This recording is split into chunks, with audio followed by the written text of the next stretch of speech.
What's up, guys, and welcome back to the Tim's Sports Talk. We got skins in the game. We got JW here. How you doing today, JW? Living large. Living large. I am not going to weather brag. I'm just saying I'm living large. I'm not going to weather brag, but I am going to bring up the weather is making you happy. I gotcha. Very cool. Good for you, I guess. Good for you. So I'm just making sure I'm sending in the stuff. Although I understand that Maryland's had some decent days over the last week or so. There was a nice day. What was that? Was it Monday? Yeah, it was. I think, or someone would tell you over the weekend. I don't know. It was like 60-something degrees. It was beautiful outside.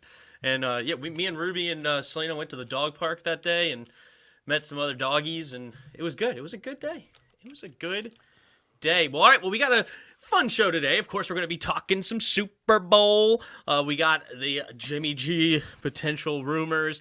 Dan Snyder, maybe there's some momentum on the rise to get him out of here. Wait, that's 2 thumbs up. Yeah, hopefully. And then John Riggins apparently wants nothing to do with the Commanders, so we'll definitely discuss that. But first up, of course, we got the dad joke of the week. Yes, we do. Apple is developing an automatic car, but they're having trouble installing Windows. An automatic car, but they're having because the automatic windows.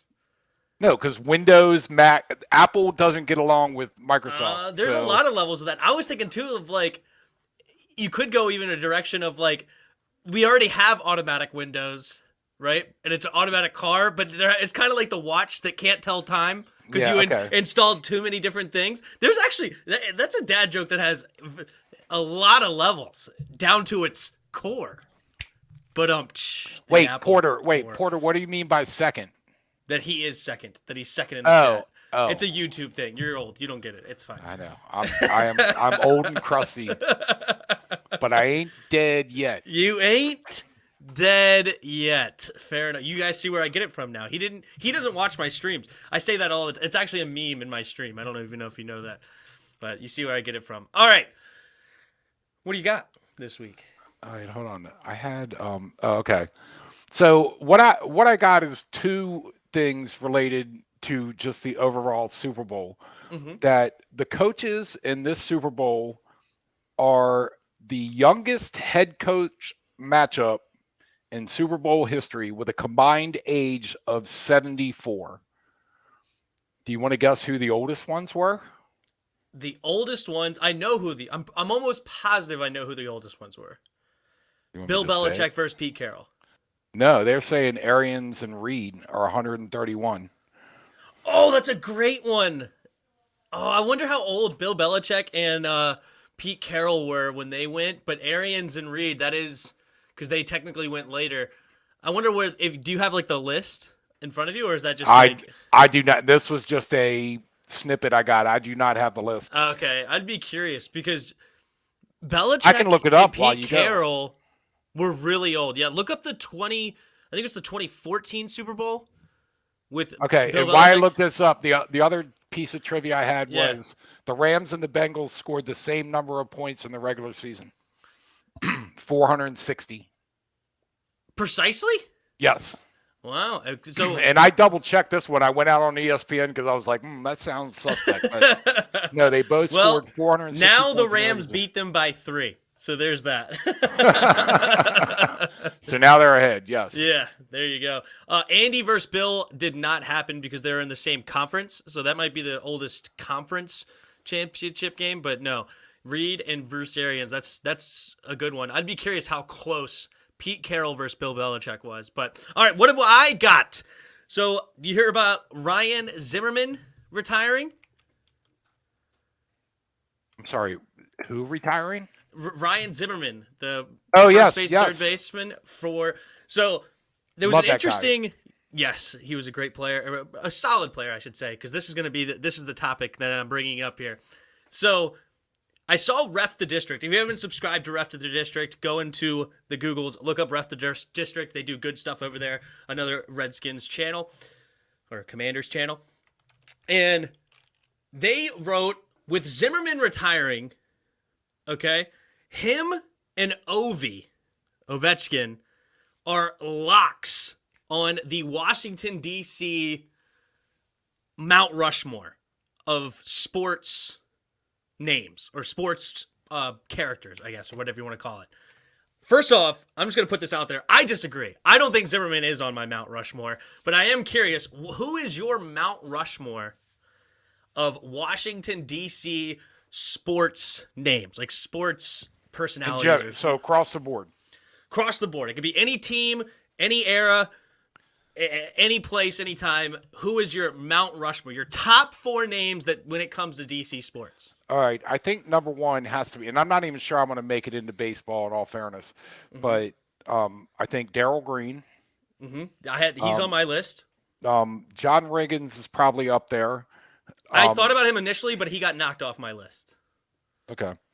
I kind of like Ovechkin, but he's not done yet, so he's up there. He's on my list.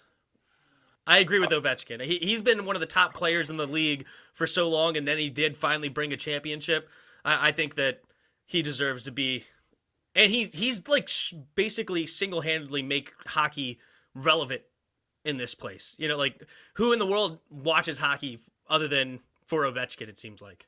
Well, and I have to, if I did reach out to baseball, I used to follow the Orioles a long time ago, then Peter Angelos pushed me off, and then the Nationals came in. The other one the one player I really liked was Cal Ripken. Okay, but he's Baltimore. He's not really DC, but Cal Ripken, if he was DC related, if you would count that, he would 100% be on the list. So that's a good name. But I would say that's Baltimore. So what's your 4? I might have to think about the other ones. Tommy V got my other one, Joe Gibbs. Oh my God, I totally missed that. Yeah, you were thinking players. Tommy. You weren't thinking about coaches. I know, I was not. Yeah, but Joe Gibbs is definitely on my list. And then the other one is a guy that you initially told me about. I initially told you about. I first heard this name from you telling me the legend of this player. Oh my God, I'm drawing a blank. Please. Sammy Baugh.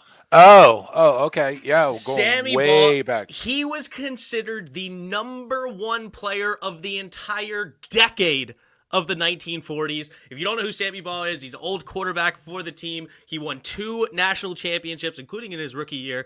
2 national championships. He also played both sides of the football. He had one game where he had 4 touchdowns on offense and then went to play safety on defense and had 4 interceptions in the same game, and he also punted for the team. So he was a do-it-all guy, and so he is on my Mount Rushmore of players. So it's Gibbs, Ovechkin, Darryl Green, because he played dang near 20 years, Hall of Fame player, obviously. You guys know who Darryl Green is. And then Sammy Baugh. Riggins definitely came to mind. I never really thought like Art Monk, to be honest, but Riggins definitely came to mind. They're good players, but they're not Mount Rushmore players. Yeah, I agree. And I'm impressed. I'm impressed that. Oh wait, yeah. Let's it's Tom. What up, Tommy? I get who you are now. Sorry, go ahead. No, it's okay. But hold on. Now my train of thought just jumped the track. But no, I was surprised. I was not thinking back that far. I guess because you're young. But I remember now that I told you about Sammy Baugh, and he was just unbelievable. I mean, Sonny Jurgensen. A lot of good players, but yeah, to put them on a Mount Rushmore, I think you got a pretty good one. Yep. So that's who I have on my list. Ryan Zimmerman, and I argued with them a little bit back and forth about it in their comments, but he was never considered one of the best players in the league. He was a solid player, but never one of the best. He only went to 2 All-Star games in his 17-year career. When we won the championship, he was arguably the 6th best player on that team, right? Like when you think about that 2018 or 2019 championship, you think of Juan Soto, you think of Anthony Rendon, you think of Trey Turner, you think of Max Scherzer, and you think of Steven Strasburg. Like those are your top 5 players in that team. And then probably Ryan Zimmerman. I don't know if Patrick Corbin had an incredible year that year. But I don't think there's another hitter that you would really put Well, in that conversation. But I still, think Zimmerman's under consideration for a different reason because of he was drafted there. He stayed there his yes, whole season. He was a good, honest, stand-up guy, and he was a pretty good player. right. So if you were going to consider him, it would be a difference for a different reason other than guys that are just really amazingly talented. Yes, Pig has the best one here. It's John Beck, Vinny Serrato, Adam Archuleta, and Albert Hainsworth.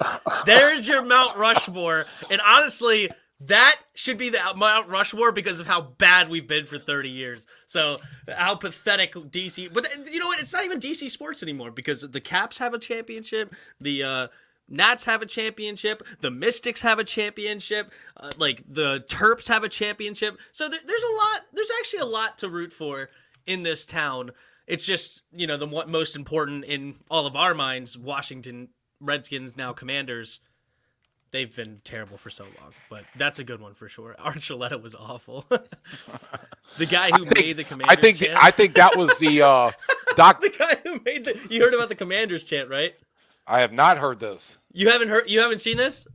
I have I not. was too embarrassed to bring it up on the show, but since there's this guy on Twitter that he posted a thing and was like, "We are Commanders," and then he had everybody dun dun dun dun dun dun dun, and like he said it again, and he was like, "We are Commanders." Dun, dun, dun, dun, dun, dun, dun. It gets better every time, is what he said. And I was like, "Oh my god, no, it doesn't." He was like, "Yeah, we stole it from farmers, but that's okay." State Farm. By the way, I'm officially dubbing Dr. Pig's list as Mount Suckmore. Mount Suckmore. How about Mount Impossible to Suck More? They suck about as good as they suck get. most. Mount Suck Most.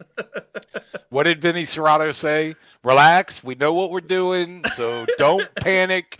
It's like, oh my if you God. hear "don't panic," panic immediately. Yeah. Like, It's just like if an owner says, I have total confidence in this coach and he's not going anywhere. You can guarantee he's gone.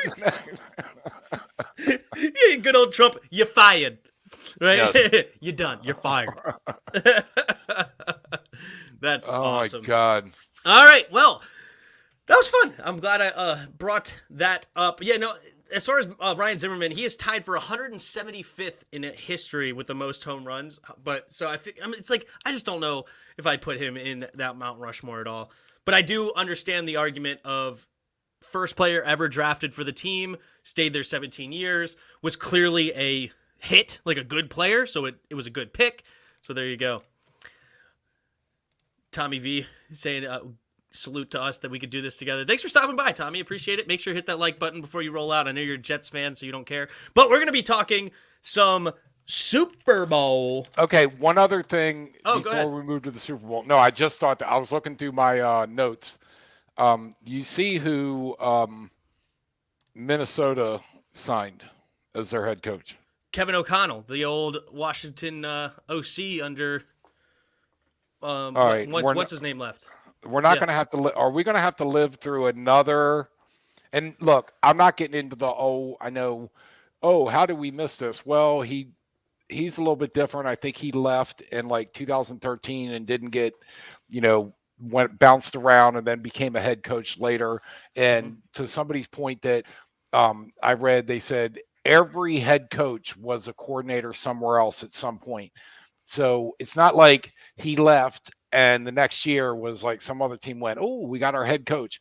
But I just thought when I saw that, I was like, oh my God, are we going to have to listen to another former Redskins coordinator leading a team to great success? But anyway, go ahead, Super Bowl. And they very well could. I mean, he's got some talent over there to work with. We'll see if and Kirk Cousins hasn't been playing bad. He's not a clutch quarterback, but I think he had like 35 touchdowns with like single-digit interceptions this year, or 33 touchdowns or something. Like, He had a great year. So, good for them, and, nothing but the best, I guess. I don't care. I'm not rooting against Kirk. I just didn't want to pay him $28 million a year, and I think he's paying what are they right. paying him? What are they paying him? $40 million? $45 million cap hit this year. $45 5 Good luck. million. Good luck, Minnesota. Good luck. Yeah. Restructuring, I'm sure it will be in the future. But all right, you ready to hop into the Super Bowl? Yes. All right, so I don't have a good way of playing video, but I'm just patting myself on the back real quick because I did share the video. I got the score prediction correct, so give me my dollar. I got the pick, the team who won right, and I picked the Super Bowl MVP correct. I got the triple crown of that game. All my predictions came true, except for the stats for Cooper Kupp. I exaggerated those a little bit. But Well, that's impressive. We'll call it 1 in a row. well, 3 in a row. I won 3 in a row. I got 3 in a row on that one. No, you said the triple crown. That's one thing. Oh, well. No, we'll give you it's 3 in a row. Yes, yeah. Okay. Yeah, I got 3 in a row. Ride I'm it as taking long my as you 3 in can. a row. I'm doing that. Because it won't be 4 in a row. You know darn Skippy, it's not going to be 4 in a row. My next prediction is almost, bet whatever my next prediction is, go all in, bet the mortgage on the other thing, because I'm sure it will be wrong. But Yeah, when you have a Tim chance- says go right, then go left. yeah. Can you look at the D'Angelo 4 interceptions in one game? I know that game against Chicago against Jay Cutler. Oh, I remember that. Yep. Yeah. Jay Cutler just kept throwing his way, and then he at the end of the press conference, or at the end of the game press conference, he was like, I would do it again. He ain't that good." So he did not believe in D'Angelo Hall. All right, so this Rams. So 23-20, Rams survive. It was an up and down game, but what did you think about it? Well, I really honestly believed they were going to go to overtime. I thought the end of the game was it was disappointing. I mean, great for the Rams. Don't have any problem with the Rams, but I just really thought that we were going to get overtime. And not to mention that in my Otis pool, I bet Cincinnati and the over was 48.5. So I was really hoping for overtime. Yeah, because if that would have went to overtime, you just need because it'd be 6 more points, and they were 43. So yeah, that would have been perfect. No, if it because went it to would have overtime, you're almost guaranteed to win. right. It was 23-23. That would have been 46. I would have been guaranteed a win short of a safety. Or because it was 46 points. Short of a safety or short of a Rams touchdown, you would have lost there. Because it was only a 4.5 spread. But still, it would have been it would have been highly likely if it went to overtime, you were pulling away with the money. That's good. I stupidly bet the Rams. I shouldn't have bet the Rams because I predicted 23-20. That's not a 4.5 point spread, Tim, you donkey. Like, I should have picked the Bengals, taken the spread, and I would have won Otis. But it is what it is. Instead, Herbert won it. Yep, and I wanted to see cousin. what my pick. Yep, Herbert won. How much money did you end up with? I think he had like 1,300. Hold on, let me look at the overall standings. I may have been able to beat that, but I don't know. He ended up with 1,200. I think I would have beat that because I went all in on a 2-way parlay. That would have been 4x my money, right? Yeah. What did you have left when you bet? I'm like 400, maybe even 430. It doesn't do well after this. Hold on, let me see. It's like the season's ending, so it's like, all right. So the winner had 380 on. So you picked you would have won 380 times 3. 4, right? Well, it would, so 1,200. Yeah, you would have won. Right. I would have 4x my money. Yeah, dang it. I should have bet the Bengals. That was stupid. I knew the exact score to the point. But oh well, what do you? Yeah, how do you predict the score and then bet bet against your prediction because you know how face palm normally go. Yeah. Anyway, all right. So about this game, let's go ahead and hop into this game. Joe Burrow. All right, I'm going to start there. We're going to start with the loser. Joe Burrow, in my opinion, I think Joe Burrow looked like the moment was a little bit too big for him in his second year. I think he's going to be back, and I think he's a great quarterback. I like him, but he was missing quite a lot. There was I think it was the 4th down play. He threw it to Jamar Chase trying to force it in there when T. Higgins was wide open. He had some other throws that were missed. What did you think about Joe Burrow's performance? Well, something I read I found interesting is that he had, including the postseason this year, he was sacked 70 times. And the Rams front line was, I mean, as the game, I think they started out slow, but as the game progressed, they were just, um, so I think they just started building momentum. And I think, in all fairness to Joe Burrow, I think he started looking, he was tired of getting his butt hit and maybe wasn't keeping his head up like he should have. So you might be right. It might be a little bit of the moment, Mm-hmm. but I also think it's the fact that his butt was on the ground a lot of times this year. Yeah, it was. So, Yeah, it was. But at the but same time, I feel like in the other games he had like a poise about him, and I just think in his second year, because you know who also had a lot of the yips in their first Super Bowl was Patrick Mahomes. When they yeah, beat the Niners to start that game, he had big yips. Like he was throwing all over the place. Like completely did not look like Patrick Mahomes at all.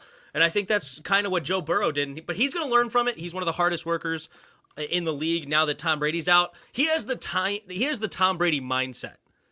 Is really what he has, which is going to be so huge moving forward to him. So yeah, if he I'm sure puts we'll the be work back. in, I think he can be a great quarterback. I mean, I think he's done pretty well in his first 2 years. So, Yeah. just saying. The other thing I wanted to bring up with this game was there a ref conspiracy to you? The refs were very interesting. They held the flag pretty much all game long. I think there was only 3 flags going into the fourth quarter. And then all of a sudden they got a little flag happy. Do you think there was a little ref conspiracy? Well, I don't know whether it's a conspiracy because it seemed to go both ways. Right. The face mask on the Jalen guy, Ramsey. yeah, I mean, how any ref on the field, and let me ask you, I wanted to ask you this: are they Mm-hmm. still doing the eye in the sky, the guy that's supposed to protect the head, where he can step in and No, that was never in the NFL. That was XFL. no. They tried that 1 year in the NFL. They absolutely did. Well, Maybe what they they took it tried away. with pass interference was they tried a rule that allowed you to challenge pass interference in the No, no, NFL. no, no. I'm almost certain. Maybe the chat can help me, but there was a year where they added a ref that was not on the field. That Uh-huh. his job was to look for hits to the head or things to the head, and that was the only he couldn't call pass interference or couldn't call holding, but if he saw some kind of hit to the head, then he could step in and tell the refs and call a penalty on it. Maybe I'm mistaken. Maybe they talked about it and didn't do it, but I'm almost positive that they had a year, and that's why I was asking, did they stop that? Because the way that guy yanked that guy's helmet or with the face mask, you'd Mm-hmm. think the guy in the sky would have had something to say, but I have to look that up because it was, what year was it? Time goes by so fast when you're my age. I don't remember what year it was, but Yeah. I would be almost willing to bet money that the NFL came out with this guy, and because they were talking about it, it's like, if you're going to have another guy Mm-hmm. that has an angle that can see things, why are you going to limit what he's allowed to call? If he sees something flagrant, why can't he send down to the field saying, "Hey, you missed this. This offensive lineman tackled this guy, or this pass Right. interference guy." And I thought that was XFL because I remember the XFL. I thought adding a eighth ref to the field to make those calls. I thought that was the XFL rule, but I could be wrong. But hey, if I don't anybody, know. like I said, if anybody in the chat can either tell me I'm full of it or Yeah, can remember confirm. what I'm talking about, because Yep. I remember Doc Walker. I remember Sports Talk talking about it and saying, Yeah. "Why limit?" Because Yeah. it was not pass interference. It was like if there was a hit to the head, or it was designed to protect the player and have an extra set of eyes that say, okay, Right. this guy did a dangerous play. But I have to do more research. Maybe I'll figure that out before next week. But Yeah. No worries. But no, I think there was a makeup call in this game because of how egregious that face mask call that was missed on that play. Because it was a huge momentum booster. Because the very next offensive play for the Rams, he threw a pick. And then it was like, okay. So it's a 10-point swing to start this half. Because I believe it was 17-13 going. No, it couldn't have been 17-13. And maybe it was 13-7 or something like that. And then all of a sudden it was a 10-point swing, and I think it was 17-13. Bengals were up, and then, or something along those lines. It was crazy. It was a very big, oh no, it was 13-10 going to halftime, and then they scored 10 straight to make it 20-13. That's what it was. But yeah, it was definitely a big deal in that game. But the makeup call was that pass interference on third down for the Rams, where Cooper Kupp was not interfered with. It was actually a defensive holding, technically. The pass interference, I think, was fine on Eli Apple, but the defensive holding against Logan Wilson was an absolute bullcrap call that really ended up costing the Bengals the game, big time. Yeah, and I saw a picture, and I cannot verify this picture is the play they said it was, but on the fourth, this one is claiming on the 4th and 1 with Cincinnati that Aaron Donald was lined up with his, this much of his helmet, he was way offsides, and the lineman didn't call it. But again, you could argue that, but then back to the face mask and then the makeup. It's like it didn't. I don't think it changed the game. But on a 4th and 1 play, when the guy that ends up getting the sack is lined up, like I said, this picture is he is almost his net. This much of his head is offsides. Did you see this picture? Or yeah, I can see if I can look it up and show it on stream. But yeah, I know exactly where it had like 8 missed calls. Yeah, it's. Let me see if I can. Super Bowl. Yeah, Aaron Donald lined up offsides on 4th and 1. That's what I found it on. But yeah, the face mask. I just. The subject of what I found was the refs need to start being fined. And I don't know if I would go that far, but there is an awful lot of obvious calls or no calls that seem to steer the game in a certain direction. Right. So it's, like I said, I'm not a conspiracy theorist, but I find it curious that Vegas is awfully good at handicapping games. Just saying, I don't know. Right. They don't lose very often. They don't. They don't. But then again, they're not even trying to win and lose. They're just trying to make it as even as possible so that they always win. That's what they do. But I don't know. I can't find the particular image. Are you hearing a squeaking noise? You haven't heard it? Maybe really faint. I don't even know what it is. It's so weird. I don't know why. Like, I'm not even moving in my chair, and then I just hear a random squeak. It's annoying me. Oh, well. What are you going to... See, I just heard it again. It might be me thinking. Yeah. The steam is coming out. Yeah. There you go. That's funny. I haven't fed the gerbil. I haven't fed the gerbil. Oh, man. That's funny. Well, all right. If you could not pick Cooper Kupp as your Super Bowl MVP... who would it be? Like, who do you think had an argument to be Super Bowl MVP? I think Matt Stafford had an argument. I know I read some people's opinions on that. But was it Richard Sherman was saying that he doesn't belong in the Hall of Fame and he went down the list of why he only made it to 4 of 16 Pro Bowls and blah blah blah. Not that I put a lot of credence into what Richard Sherman says, but maybe the other consideration is Aaron Donald. That's the 3 I had. Yeah, like Cooper Kupp, Matt Stafford, and Aaron Donald. That was the 3 that I felt like had a chance. And I was thinking, honestly, Matthew Stafford had a legitimate chance as well, but I think the 2 interceptions ended up hurting him. Even though one of them went right off the receiver's hands into the other guy, and then the other one was basically a punt. It was on 3rd and long, and he threw it into the end zone, and it ended up being a touchback. Like, it's not even that big of a momentum swing. It was just a slightly underthrown ball, and Jesse Bates made a good play on it. So I thought, if you really look at it, I didn't think that the interception should have hurt him that bad, but I think that's what it was. I think if Aaron Donald would have gotten that last sack, the final play of the game, where Joe Burrow just flung it away, and dang near completed it. I was like, that receiver was close to coming up with that. Like, I don't know how when close. You said the other day, Yeah. I know when you said the other day we were talking, you were like, he threw it away, and I'm thinking it was pretty damn close to being caught. Yeah.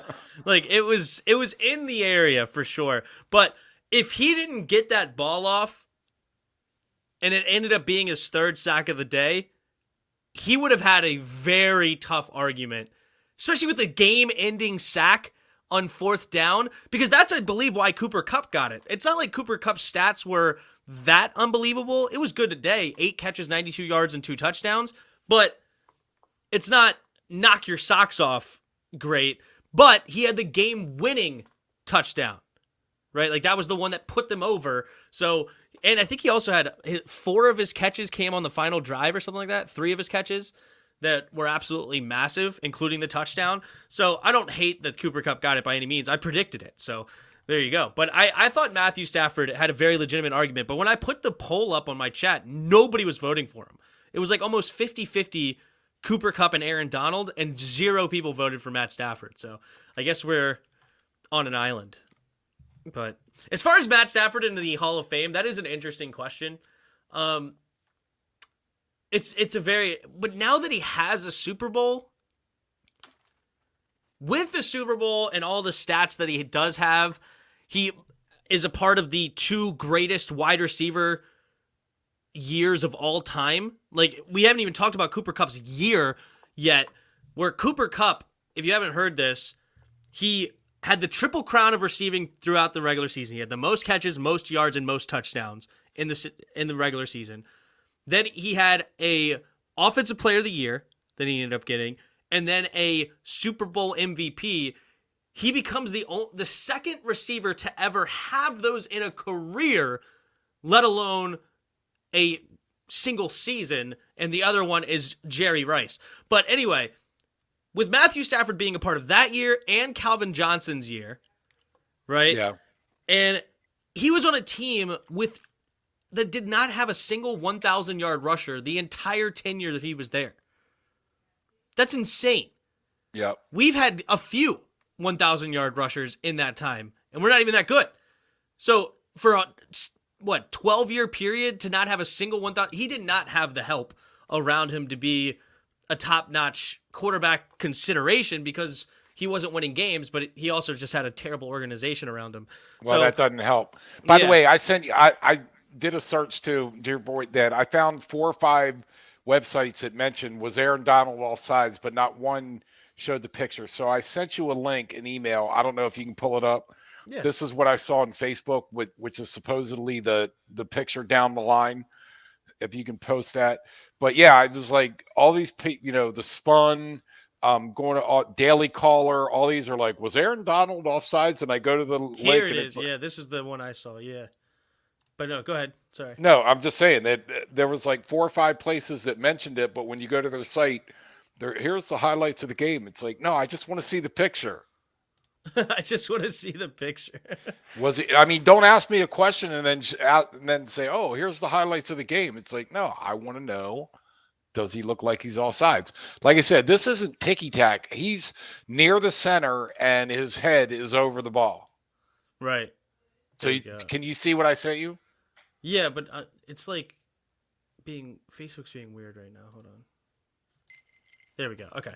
Here we go. I can share it. All right, share screen. Oh, did you screw up DRG? He thought it was 7:30.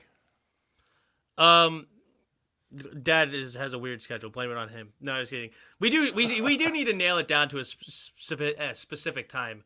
I think it's gonna be you cool with 7? Yeah, 7 should be okay.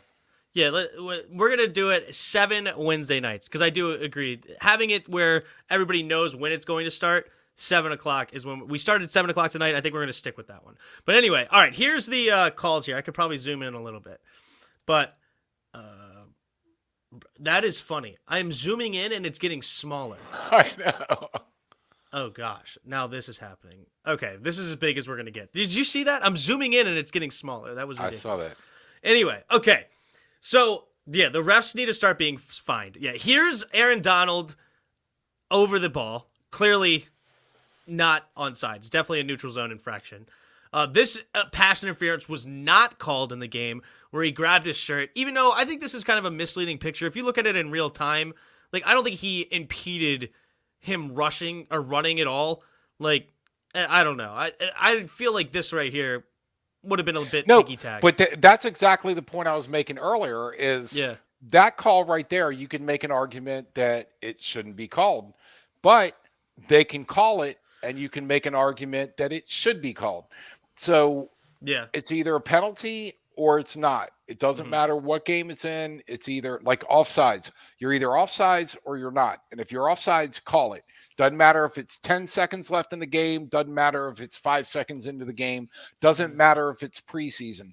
Call it consistently because I think it makes all the fan base, it's maddening to them, the inconsistencies. Because that same call, you're right. I agree with you. I could see them not calling it. It doesn't seem like that big of a deal. But if they called it, there wouldn't be anybody out there going, well, he didn't touch him. What's the deal? So that's the whole gray area of the referees that really are starting to infuriate people, I think. My opinion. And rightfully so. It's super tough because they are trying to walk a fine line of, like, because technically speaking, holding can be called every play. Right? And it's also unwatchable if you throw a flag all the time. Like, I kind of don't hate the fact that they quote unquote let them play in a way. Like, this one is a ticky-tack. Like, I would prefer this, by your standards, I would prefer this not be a call. Let's put it that way. Right? Right. Where this one, I think, needs to be called every single time. If somebody grabs somebody's face masks and throws them to the ground, that needs to be called every time. Right? Like, this one should never be called. Logan Wilson. I think that's his name. Anyway, this should never be called. That was a terrible call. False start needs to be called way more because Morgan Moses used to false start every single play, and it was amazing that they wouldn't throw the flag. But it's not hard for an offensive lineman to just wait until the ball is snapped. Right? Like, you shouldn't be doing it all the time. Like, I understand it happens every once in a while, but this is not something that's so difficult to call, so difficult to understand. Like, this is a stationary position, and you're moving backwards before you're supposed to. Like, that's easy. So this should be called every single time, and then this should be called every single time as well, because this is too. Well, when was the Redskins quarterback? It totally frustrated me. Was it Collins? Was that his name? Todd Collins? Todd Collins.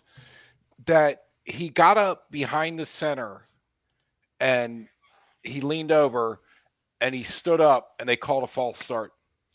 And then he was over the center again and he did something with their head and they called a false start. It's like, he's the freaking quarterback. I've seen quarterbacks get behind center, then walk back and do all until they got to be set when they snap the ball. But prior to snapping the ball, the quarterback can do whatever he wants. Yeah. And they called back-to-back false starts on him on the same drive, 2 plays, because he moved before the ball was snapped. And it's like, he's a back. He's allowed to do that. They got to be set before. But anyway, that was just to make my point that, I agree. I don't want to call every other play. But there's games you watch where there's a call every other play, and you wonder, well, why in this game are they doing that? And it's all because of what you could theorize, of course, it's conspiracy, and they're just trying to rig games. But my understanding is that they come into the game with we are going to focus in on this call. Like, and then that's why, in certain ways, times you get too many flags, right? And, like, that's something that do you remember the ref that was accused, I think it was NBA, that was accused of gambling on games? Yeah. What was his name? It might pop into my head, but I know who. Honestly, whatever name you're going to say, I don't even remember it. So you could literally have said, blah, blah, blah, blah, and I would have been like, yep, that's the guy, because I actually don't know his name. I just remember the story. But it wasn't like the refs were legitimately rigging games, but they went into certain games of, we are going to focus in on this call. And based on that call, it was most likely going to screw one team or the other. And just a random example, I'm just going to make one up, is, all right, we're going to start calling charges in this game in NBA, right? Well, if you're playing a game with Shaq in it, that's going to screw the Lakers because now the Shaq's going to get a lot more charges. Like his going into the paint with big body, that's going to screw a Lakers team. So they're more likely to lose now because of what the refs are going to focus on. So, and then that's how he used to bet. I don't think he won every single time, but obviously with that inside information, you're going to win a lot more than you lose. And he ended up getting in trouble with that. But yeah, it's By the way, definitely it was Tim Donaghy. I looked it up. Tim Donaghy. Oh, it was me. Yeah. It was a Tim. Yeah. No. But anyway, all right. But no, well, that's a great example too. Is in the NBA, they're like, well, it's the final 2 minutes of the game, so they're going to let them play. Right. First of all, I think NBA has got way too ticky tack. Yeah, I remember back, and I'm not going to pontificate about Michael Jordan too much, but I remember when he played against Detroit, and the coach told the team that if Michael Jordan comes down the lane, I want him on the ground. Yeah. And they beat him to a pulp. And I'm just thinking, if that happened today, there'd be flagrant fouls, and they'd be out of the game. But how often does a star player in the NBA foul out? Not often, but I don't want you to go down to this too far. No, I know. I understand your point. But yeah. Anyway, I was just trying to fill the time. We're filling time. Don't you worry. We know how to fill time. I know. We should change this show name to the Time Fillers because we could fill some time. All right.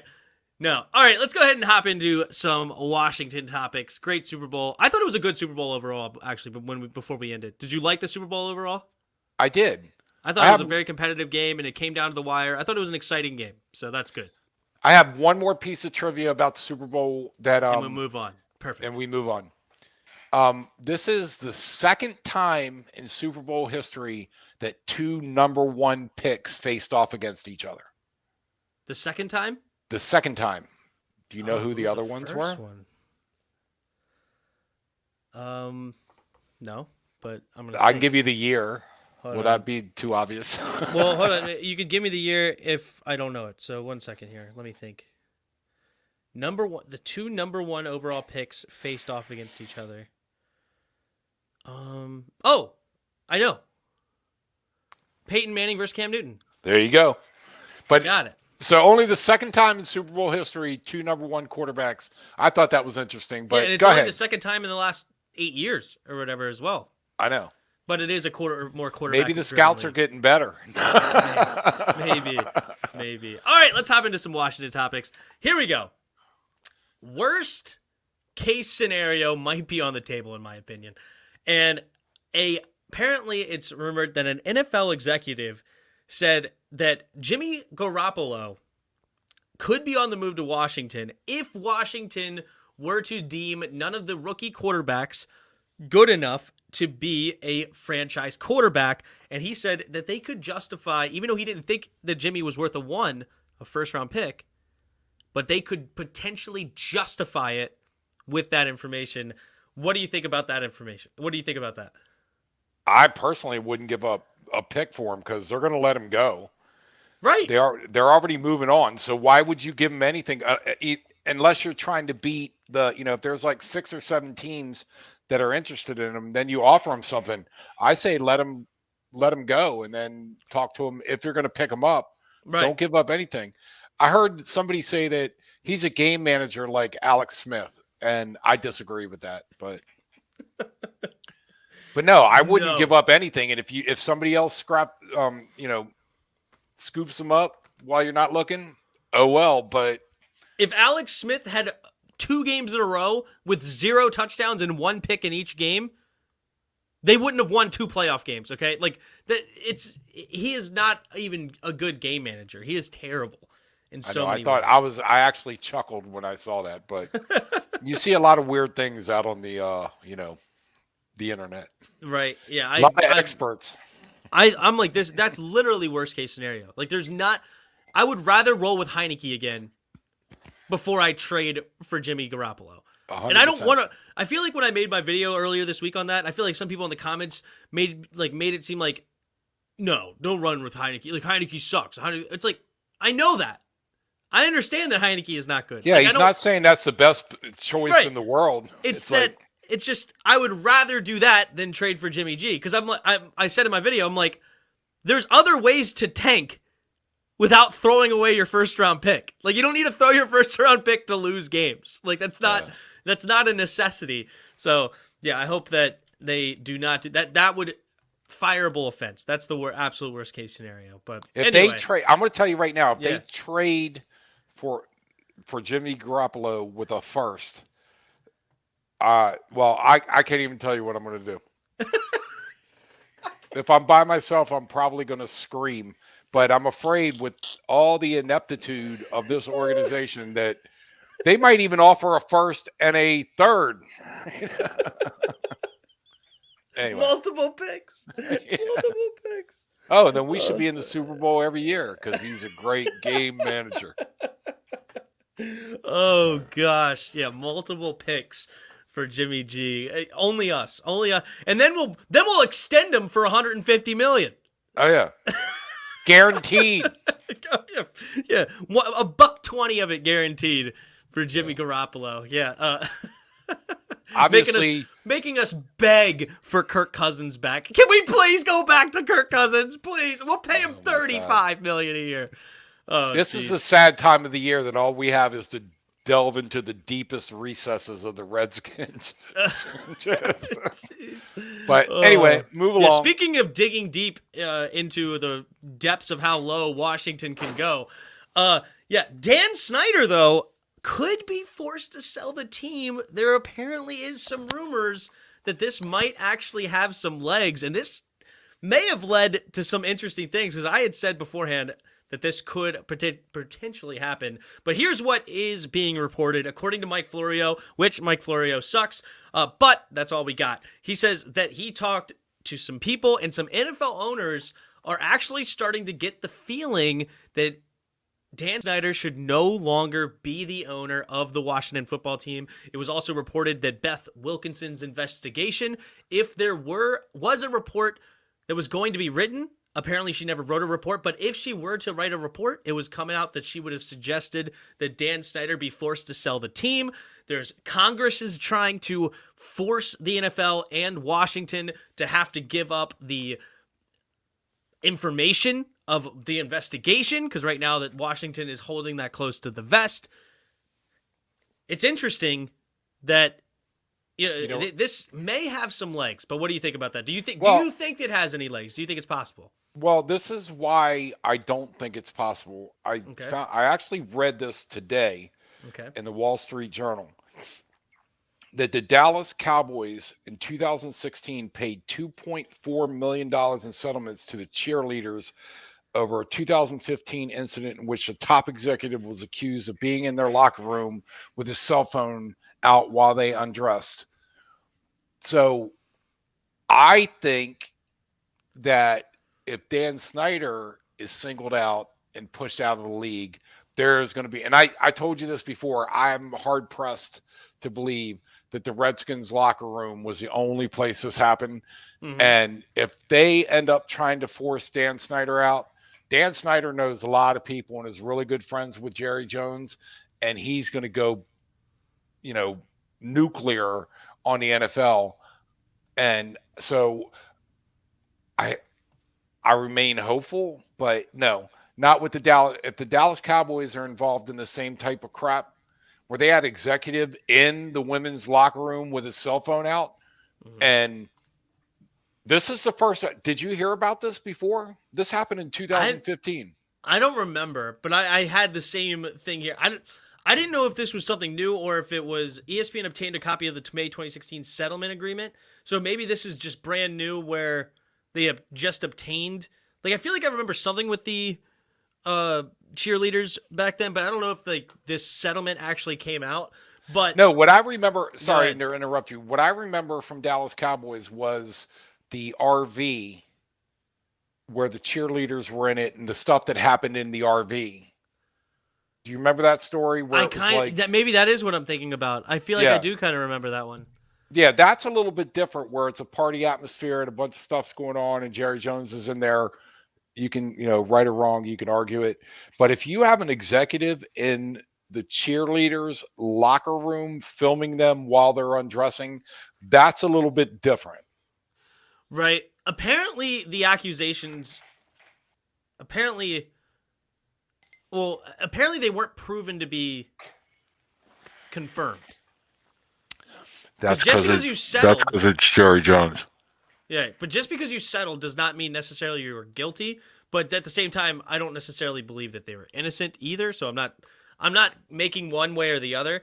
But I don't think anybody is admitted to anything. Because right here it says Dalrymple. I guess he was the guy that did it. I understand the very serious nature of these claims and do not take them lightly. The accusations are, however, false. One was accidental and the other simply did not happen. Everything that was alleged was thoroughly investigated years ago. I cooperated fully. So I guess this is just resurfacing. But yeah, this I is have a because of the conspiracy. Dan Snyder thing. But go ahead. I think it's a conspiracy that Dan is pushing this stuff. As soon as he heard that the owners might be flipping, Dan's That's exactly what I said. Get out there! Get it out there! And this is you want to play this game? Yeah, this is just the tip of the iceberg. Dan will burn the league down before he is forced to sell that team. Burn it down! And play his fiddle while the NFL is burning. I don't know if you get the Nero reference, but no. Oh, he will absolutely go ham because you know how stubborn he is. There's no way. God. Yeah, there's no way he's going down without it. He is not going to just say he's going to turn into like Trump, the mud monster. You want to throw something at me? I'll throw it things way harder at you. Like I'll come at you hot if you throw anything at me. And that's what Dan Snyder's going to do. He knows stuff. He's been at the parties where this stuff has happened. I can guarantee you. He has partied with Jerry Jones and probably a lot of the other guys in the league when they were living high on the hog. He knows stuff. So they're not going to push him out. It's going to have to be something really, really bad to push him out. But I'm not holding out any hope that this is going to do it. Right. Right. Do you think they were on the Jeffrey Epstein? I would not be surprised. And I'm sorry, skin them alive. I don't get the reference of the little just prince. Like the Little Prince settling isn't guilty either. I don't know. But I do know. Well, my main point in just saying that is that settling does not mean guilty one way or the other, because a lot of times you can spend as much, if not more, in lawyers' fees to prove your innocence. And sometimes it's just not worth it. And then at the same time, you may not even prove your innocence. So then you spent a ton of money, and then it's still a vague where no proof was going either direction, and then you still may end up paying them. So you could even still lose, even though you are innocent. But it is what it is. Well, and I get what you're saying, but I think there's severity of crimes, or whatever you want to call it. I guess it's a crime. It'd be one thing if the owner made improper advances to me. That's one thing where you could say, okay, this is not true, but we're going to settle. Mm-hmm. But when you're talking about an executive that was in their locker room, you'd think as an organization, if that wasn't true, that you'd rather spend 3 times as much money to prove that wasn't true. I guess maybe you can't, but that's a little bit different than, oh, they invited me to a party and then, they touched my leg inappropriately. Just the degree of that seems, again, I'm guessing he would have had to been kind of, hiding, because I'm assuming if the girls saw him in the locker room, they wouldn't start undressing, but I don't know. But anyway. I don't either. You know what? I think that we just need video cameras in the women's locker rooms to find the people that are videotaping the women's locker rooms. Yeah, that would work. I think that's what we need. Hey, and before we jump on, I want to tell one other story that I found very humorous that, or I don't know if humorous is the right word. I was going to read this comment too. He gave his wife 51% ownership, so they can't force him to sell it all. They made him sell his share to his wife, but he will never be forced to sell, says VOTR. That's his theory. But anyway, that's a very logical theory. But there was, and again, I don't remember what year, but women reporters were complaining about the men reporters getting first access to the players in the locker room. Yeah. Do you remember this? Yes. And then, so they were like, hey, come into the locker room. Then the women started complaining that the guys were getting undressed and taking showers and were walking around them naked, showing them. It's like you're in a freaking men's locker room. Yeah. So you want it in there. Yeah. Great. You wanted first access, take it. But then, because now they were like talking about guys walking around naked, playing with. It's like you're in the freaking locker room. They're taking showers. They're going to be naked. Either go in and deal with it or don't. But anyway, that's all I got to say. Yeah, I want you to go in the locker room, but then don't get undressed. Like you have to stay in your stinky uniform while it. Like no, how about you interview them before they go in the locker room? Right. How about that? But as long as I'm in here, you're not allowed to shower. So I'm not going to be able to go to get dinner until you decide you're going to leave. But anyway. Exactly. It's crazy. So, yep. It is what it is, though. It is what it is. Yeah, could you imagine? I imagine the other way. Oh, yeah. I want in the Mystics locker room. Sexism. Get me in that locker room now. And I want to be able to ridiculous. And I want to be able to take my cell phone and videotape the interview I'm doing with the players. It might not accidentally slip. Absolutely. Absolutely. Unbelievable. This sexism is unbelievable. I can't stand it. Can't stand it. Gosh, I can't believe I can never be a locker room reporter for the Washington Mystics. My whole life is a fraud. I can't do anything else. Your podcast is a bust. Yeah, I should quit now. Quit now while I'm ahead, I guess. But no. Okay. On to the next thing.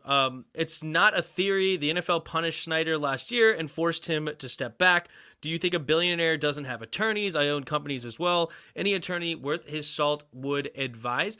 I don't know if that's true or not, but I know that there's other teams that have been forced to sell. I think some of those people had wives, so why not they just do the same thing of pushing it further? And it wouldn't be the NFL necessarily punishing them. It could be the Congress.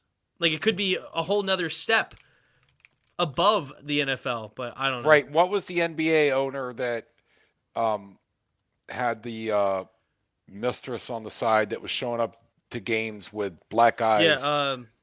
Silver, I know, he basically got pushed out. It's the Clippers. It's the Clippers. Yeah, I can't remember what his name was, but I do know that his wife had the majority ownership of the team and pushed his ass out because she was pissed off he had a mistress.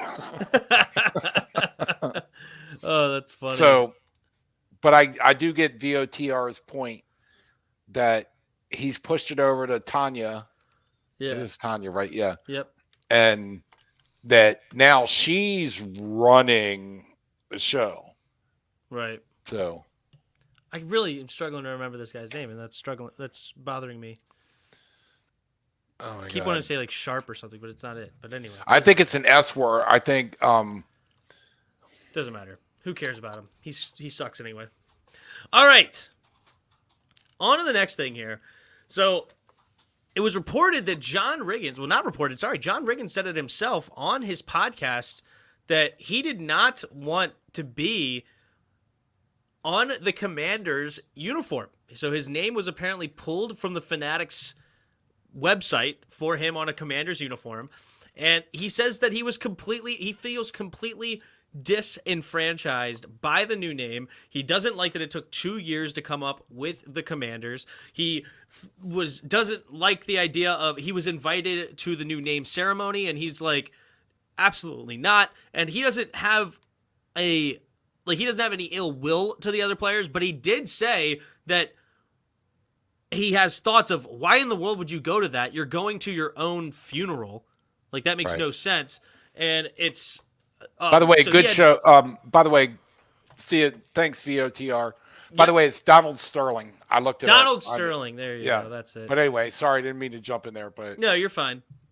But anyway, so John Riggins, but he did also say, I think it is funny how it's like being reported. Like, technically he did say these things, but at the same time, he admitted that it could just take time. Right. And I think it will, with time, I think he will move forward with it. You know, like everybody. But I think again. Go ahead. Sorry, I think again, this is the organization's ineptitude that they don't reach out to John Riggins first and say, hey, can we put your name on the Commander's jersey to kind of promote it? Maybe he has the same reaction, but you don't come out with a line of jerseys and then you know how John Riggins is. Mm-hmm. He's not a go with the flow guy. He's never been. But why don't you reach out to him, and then if he goes nope, don't want it, then you never produce him. But now they produce it like, oh, he's not going to notice, and of course now he's pissed off that you put my name on this jersey and you didn't talk to me. That's the way Right. I took it. Yeah. And that's a fair point too, but at the same time, like, at what point, I guess he does have a say because I think it was pulled. I don't know, it's interesting because at what point do you, like, not have a say anymore? I mean, you're such a Well, big name. The team has the jerseys. Like, you know, I don't know. It's interesting. At yeah, what that's a point good question. do you not have a say and when? I mean, I think it's just courtesy, like you're saying, that even if it's technically not against the rules, yeah, absolutely. You're about to put somebody's name on a jersey that they never wore and sell it as Yeah. for a huge profit. Like, you don't think you would reach out and be like, hey, well, do you mind if we do this? I know that, like, a lot of people have their own opinions and this, that, whatever. I don't know, but maybe they were just blinded with, Jason Wright, the alumni that he was talking to, didn't hate the name, didn't mind the name. So maybe that they didn't think anything of it. Well, and again, and you're right. That could very well be, but again, I go back to I think that they just screwed up and don't realize that in business, and I've been in the business world for a long time, Mm-hmm. that you're better off being proactive because if there is a problem and now you're pulling it, to your question, does he have a choice? Well, apparently he did, Right. because when he said I don't want my name on the jerseys, they retracted all of it. So knowing that he apparently has that authority or that ability to do that, then you reach out to him. It's like Daryl Green, anybody else, Sonny Jurgensen, anybody else in the organization, you bring them together, you reach out, make a phone call and say, look, we're trying to promote this. We had to do this. We're not happy about it, but we had to make this decision. Will you support us putting the popular Redskins names on the jerseys to help us grease the skids a little bit? Yeah. Maybe they say no, but if they say no, then you never produce the jerseys and you didn't just waste a bunch of money with his name on it. So, And also you give them time, right? Like, this is just like, maybe by the time it does come around, like, if you said this a year ago to John Riggins, like, hey, like, we haven't come up with a name yet, but we're looking for some people that would be interested in being, like, from the initial jerseys that are old players to, kind of bring old fans still interested of, like, hey, they're big fans of this. And maybe in January of 2021, he's like, heck no. Keep me off that list. Absolutely. But then maybe you come back to him in June and you again and you basically grease the skids that way too of, hey, you're trying to get the players also involved and you're trying to get the old guard involved and you're doing it in a genuinely kind way and you're trying to help them come along with them, because I do think they have too much of a we don't give a crap what you people think, right? And oh, absolutely. yeah, and to a point you have to, right? Because you're not going to please everybody, right? But this pleased no one. Like, who in the world was behind the Commanders? Right? Like, there was nobody. There was no movement for Commanders. It came out of left field to me, but I wanted to, Like, as a go ahead. parent, I'm thinking about, okay, I have 4 kids. Yep. I have 2 boys and 2 girls. And say when you're a little kid, you had a favorite toy. Mm-hmm. And I'm thinking about giving it to your younger brother. Well, if I give it to your younger brother and then you find out about it, you're not going to be happy about it. But if I come to you ahead of time and say, hey, Tim, you're not playing with this toy anymore, you know, Yeah. I think Kenny would really enjoy it. Would you have a problem if I gave it to Kenny? Mm-hmm. I think you'd be more likely, or the possibility would be, you know what, you're right. Go ahead. I like it. But it's kind of the same thing. It's like if you'd come ahead of time and say, look, we'd really like to put your name on the jersey, but we're not sure if you're not happy, we won't do it. Then maybe he goes, yeah, go ahead and put my name on the jersey. But you look in the store and go, why the hell is my name on that jersey? Yeah, exactly. So anyway. Exactly. Yep. All right. Well, that's a show. We actually try to keep it around an hour now, so I've shrunk my list of topics up to make sure to kind of get there. I'm starting to learn how to gauge these things a little bit better. We still know how to talk. We can fill up some time. Oh my God. But hey, thanks to everybody for hanging out with us. The time fillers, yeah. But no, awesome. Thanks, and thanks for everybody in the chat. It was definitely fun. Skin Them Alive was here. VTOR, DRG in the chat. Who else? Roger Smith stopped by. Maddie, are you going to do the All-Star Weekend stream? Maybe. I don't know what I'm doing this weekend. Is the All-Star Weekend this weekend? Maybe. I don't know. That's a good point. I'm glad you brought that up. Maybe. That could be fun. Kevin O'Connell was able to make Haskins look average for 6 quarters in 2019. He might be the greatest offensive mind of all time. Hey, I just want to say some great comments in the chat today. It made me laugh. Yep. Oh yeah, the Mount Suckmore or the Suckmost there. That was a good one. I like Mount Suckmore. Mount Suckmore. Yeah. I'm just thinking like you can't suck more than those 4. I'm just going with Rushmore, Suckmore. Look at that. I'm rhyming and I didn't even know it. There you go. I'm a poet. Now, Porter stopped by, Bobby Will, Jarris, of course, Hawk TV, TT Stay Goated. Thank you all for hanging out. Oh, Snyder forced to sell, new owner, new name, no longer the commies. And you cannot say his name. What? Whose name? The guy that just posted that. You cannot say his name. Oh, okay. I got it. That's by design. That's an old one. I get that. That's I have to Mike Hunt. I have to take a pause. 5-second pause. Yes. I gotcha. I'm with you. Thanks for not doing that. That's a good one. Okay. Well, anyway, thanks for hanging out, and that's a show. Any last things, Dad? No, I'm good. Awesome. Well, thanks for everybody. Great show as always. And we will see you next week, Wednesday at 7 o'clock. We're going to keep that going. Wednesday at 7. Thanks for everybody. And until next time. See ya!